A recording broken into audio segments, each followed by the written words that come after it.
Salam kerahiman. Hari ini 27 Februari kita akan baca dari 1575 dan 1600. Kita mulai ya. Dalam nama Bapa dan Putra dan Roh Kudus. Amin. 1575. Salam kepadamu, oh kasih abadi, Yesusku yang manis, yang telah turun untuk tinggal di dalam hatiku. Aku memberi salam kepadamu, oh Allah yang mulia, yang berkenan merunduk kepadaku, dan karena cintamu akan daku, engkau telah menghampakan diri sedemikian rupa dengan tampil dalam wujud roti yang sederhana. Aku memberi salam kepadamu, ya Yesus, puspa kemanusiaan yang tak pernah akan layu. Engkau satu-satunya bagi jiwaku. Cintamu lebih murni daripada bunga bakung, dan kehadiranmu lebih menyenangkan hatiku daripada harumnya sedap malam. Persahabatanmu lebih mesra dan lebih lembut daripada lembutnya bunga mawar, tetapi sekaligus lebih kuat daripada maut. Oh Yesus, keindahan yang tiada tara, dengan jiwa-jiwa yang murnilah engkau menyatukan diri secara paling mesra, sebab hanya mereka yang mampu menunjukkan kegigihan dalam pengorbanan. Oh darah yang manis, yang merah laksana mawar, angkatlah harkat darahku dan ubahlah menjadi darahmu sendiri. Dan biarlah hal ini terjadi atas diriku sesuai dengan perkenanmu yang kudus. 1600. Oh Yesusku, kalau engkau sendiri tidak meredakan kerinduan jiwaku, tak seorang pun dapat menghibur atau meredakannya. Setiap pendekatanmu membangkitkan pesona cinta dalam jiwaku, tetapi juga mengakibatkan suatu sakratul maut yang baru. Sebab, meskipun begitu sering engkau menghampiri jiwaku, bahkan dengan cara yang paling istimewa, aku masih tetap mencintaimu dari kejauhan, dan hatiku hanya bisa tenggelam dalam ekstase cinta. Sebab, kesatuan ini belumlah kesatuan yang penuh dan kekal, meskipun seringkali engkau menyatukan diri dengan aku tanpa sekat selubung, seolah-olah dari muka ke muka. Dengan itu, ya Allahku, engkau justru membuka dalam jiwa dan hatiku suatu jurang cinta dan kerinduan akan dikau. Dan jurang yang menganga amat besar ini, kerinduan total pada Allah ini tidak dapat sungguh-sungguh dipenuhi di bumi ini. Kita masih bicara tentang kasih Tuhan kepada kita semua, khususnya yang dirasakan oleh Suster Faustina. Salam kepadamu, oh kasih abadi, Yesusku yang manis, yang telah turun untuk tinggal dalam hatiku. Dia mengungkapkan rasa sukacitanya, rasa kegembiraannya dengan mengatakan hal tersebut. Yesus yang manis, yang mau turun dan tinggal di dalam hatiku. Dikatakan lebih lanjut, Yesus yang mulia, yang mau berkenan merunduk kepadaku. Jadi kita pun bisa mengungkapkan hal yang sama seperti Suster Faustina kepada Yesus. Dia sebagai penolongku, sebagai penghiburku, Yesus yang manis, Yesus yang baik, Yesus yang murah hati, Yesus yang peduli. Apa aja yang kita alami ya. Dan karena cintamu akan daku, engkau telah menghampakan diri dengan tampil dalam wujud roti yang sederhana. Ini seperti yang kita dengar kemarin ya. Yesus mau memberikan diri seutuhnya kepada kita. Dan hari ini Suster Faustina katakan karena cintamu padaku, karena dia mencintai kita seluruh manusia, dia mencintai Bapak, Ibu, dan kita semua, maka dia mau menghampakan diri dan menjadi roti yang sederhana. Engkau satu-satunya bagi jiwaku. Buat Suster Faustina yang terutama prioritas hidup dia adalah Tuhan. Kehadiranmu lebih menyenangkan hatiku daripada harumnya sedap malam. Ini satu ungkapan yang dikatakan oleh Suster Faustina. Dia sangat menghargai kehadiran Tuhan dan kehadiran itu membawa dia sukacita, bahagia, damai, kegembiraan. Bahkan dikatakan persahabatanmu lebih kuat daripada maut. Itu puji-pujian. Kita sering ya dikatakan nggak bisa berdoa, nggak bisa ngomong doanya bagaimana. Orang lain kok bisa doa panjang-panjang, saya nggak bisa. Mari belajar dari Suster Faustina. Di sini dia memuji Tuhan dengan membandingkan hal-hal yang ada dari dalam keadaan sekelilingnya. Dia bandingkan dengan bunga sedap malam, dia bandingkan dengan bunga bakung, dia juga bandingkan dengan matahari, dengan bintang, ya, dengan kerubim, ya.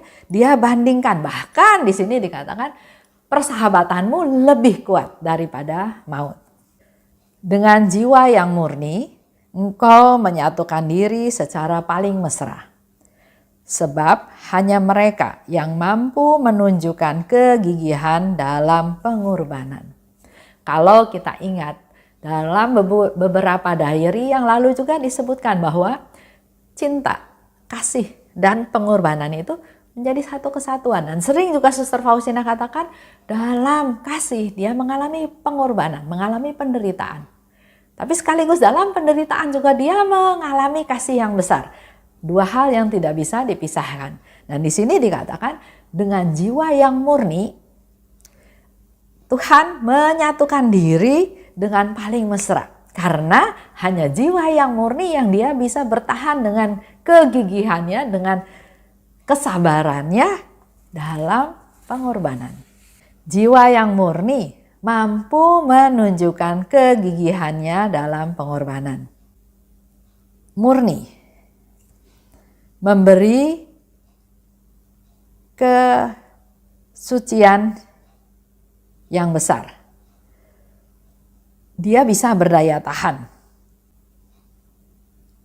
Contoh ya, seorang ibu dengan bayinya. Dia nggak tahu nanti anak itu besar jadi apa.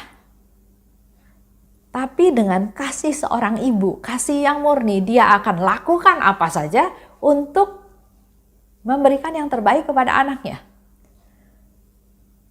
Pada waktu mengandung, ada yang nggak suka susu, ada yang nggak suka hati ayam, ada makanan-makanan yang dia nggak suka. Tapi demi bayi yang dikandungnya, demi kesehatannya, dia coba konsumsi itu. Walaupun muntah, tapi dia terus berusaha memberikan yang terbaik kepada bayinya. Dan setelah bayinya lahir, dengan segala macam kerewelannya, dengan segala macam ulahnya dalam tanda kutip, tapi si ibu ini selalu memberikan yang terbaik, berusaha memberikan yang terbaik kepada bayinya tanpa dia berpikir nanti anak ini akan jadi seperti apa, akan bagaimana. Memberikan, jadi cinta yang murni ini justru dia bisa bertahan dalam mempertahankan, dia tetap bisa berkorban dan dia gigih mempertahankan dengan cinta yang murni ini supaya dia bisa lulus dalam pengorbanan-pengorbanan yang harus dia alami. Setiap pendekatanmu membangkitkan pesona cinta dalam jiwaku, tapi juga mengakibatkan suatu sakratul maut yang baru. Seperti yang saya katakan, di dalam rasa cinta yang besar Suster Faustina, tapi pada saat yang sama dia juga merasakan sakratul maut yang baru. Ada cinta, ada penderitaan dalam waktu yang sama. Suster Faustina katakan dia bisa mencintai Tuhan dari kejauhan karena belum bersatu, belum sama-sama di surga, belum muka ketemu muka ya. Walaupun Tuhan datang, walaupun Tuhan menghibur dia, walaupun Tuhan berkata-kata, tapi ada satu kerinduan yang belum bisa terrealisasi karena Suster Faustina masih di bumi. Nah, itu yang dirasakan dia sebagai satu penderitaan, satu sakratul maut yang baru. Karena kesatuannya memang belum penuh dan belum kekal. Justru membuka dalam jiwa dan hatiku jurang cinta dan kerinduan akan dikau. Jurang yang menganga amat lebar. Karena begitu besar kerinduannya, dan jadi dia merasakan jurangnya itu juga menganga, terbuka begitu lebar yang nggak tahu kapan bisa dilewati. Karena kerinduan akan Allah ini tidak dapat sungguh-sungguh dipenuhi di bumi. Itu yang menyebabkan dia mengalami sakratul maut yang baru. makin merasakan cinta, makin ingin bersatu, tapi waktunya belum tiba, maka hal inilah yang menyebabkan dia mengalami sakratul maut yang baru tadi dikatakan ya, karena masih harus berpisah lagi. Suster Faustina masih harus berjuang, masih harus ada di bumi, belum bersama-sama dengan Tuhan di surga. Contoh, mungkin contohnya nggak terlalu pas ya, tapi ini yang saya alami waktu contoh saya waktu pacaran sama suami saya sekarang ya. Jadi waktu itu dia kerja di luar pulau, dia kerja di Jambi. Saya masih di Jakarta, masih di Bandung bahkan, karena saya masih kuliah. Waktu itu ya pacaran, setelah pacaran akhirnya menikah ya. Tapi karena pekerjaan, dia di Jambi, saya masih harus menyelesaikan kuliah saya di Parahyangan, di Bandung, maka ada waktu yang harus berpisah. Pada waktu menantikan dia datang dari Jambi, ada satu sukacita yang luar biasa karena dia mau datang. Pada waktu dia datang ya pasti sukacita ya, bergembira karena bertemu dengan suami. Ada hari-hari di mana kita mengalami sukacita, tapi pada hari-hari tertentu di mana dia harus pulang lagi ke Jambi karena ada proyek, saya belum bisa ikut ke sana karena saya masih kuliah. Itu yang membuat ada satu kesedihan. Waduh, berpisah lagi. Masih perlu waktu lagi untuk ketemu lagi. Nah, perasaan sedih ini ada walaupun masih bersatu karena saya tahu dalam beberapa hari ini dia akan terbang lagi ke Jambi. Nah, ini yang dirasakan ya pasti beda jauh lah ya dengan Suster Faustina. Tapi saya bisa merasakan di satu pihak ada kegembiraan karena dia datang. Tapi di pihak lain juga ada kesedihan, ada kepedihan, ada penderitaan karena hal ini nggak bisa berlangsung seterusnya karena dia harus balik lagi ke proyek. Sedangkan saya masih harus melanjutkan kuliah saya. Sesuatu yang ada cinta, ada kegembiraan, tapi juga ada kesedihan. Nah, di dalam hidup kita sehari-hari juga, setiap ada kesedihan, Bapak Ibu jangan pesimis. Pasti ada sukacita, ada kegembiraan juga yang Tuhan kasih. Mari kita buka hati, minta pencerahan dari Tuhan. Dalam hal masalah yang kita hadapi, pasti ada sukacita. Kalau di dalam Tuhan, kita sudah menyambut tubuh Tuhan, ada Tuhan yang maha kuasa, yang menguasai kita, yang memelihara kita. Pasti ada hal yang baik, ada hal yang Tuhan sediakan untuk kita. Mari kita bersabar, kita menunggu saatnya Tuhan, pasti saat yang paling baik. Kita tutup ya dengan doa. Dalam nama Bapa dan Putra dan Roh Kudus, amin. Oh luka kerahiman, oh hati Yesus, sembunyikanlah aku di dalam lubuk hatimu. Laksana satu tetes darahmu sendiri. Dan jangan biarkan aku terlepas dari situ selama-lamanya. Kurunglah aku di dalam lubuk hatimu, dan ajarlah aku mencintai Engkau.